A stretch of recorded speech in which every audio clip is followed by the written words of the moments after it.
আপনার বিশেষ করে হচ্ছে সকালবেলা আসলে একটু ভালো লাগে, কারণ হচ্ছে বিকেলবেলা এখানে আসলে মানুষের যে পরিমাণ মানে জ্যাম, এই জ্যামের কারণে এখানে পরিবেশটাই ভালো লাগে না। কিন্তু সাত সকালে আসলে যে কোকিলের ডাক এবং পাশাপাশি হচ্ছে যে সুন্দর পরিবেশ, সেটা আসলে ফিল করা যায়। যারা মূলত ফজরের নামাজের পরে এখানে আসবেন, এই তারা সেই ফিলটা অনুভব করতে পারবেন। এখানে আসলে সুন্দর পরিবেশটাই থাকে হচ্ছে সকালবেলা।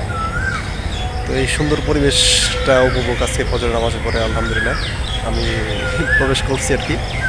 তো এটা আসলে সুন্দর একটা মুহূর্ত, মানুষ সবাই জগিং করতেছে, দৌড়াদৌড়ি করতেছে এখানে, পাশাপাশি হচ্ছে মানে সুন্দর একটা পরিবেশ, প্রাকৃতিক পরিবেশ, যে একটা মনোরম পরিবেশ, সেটা হচ্ছে সকালবেলা পাওয়া যায়। তো এটাই হচ্ছে সবচেয়ে বড় পাওয়া।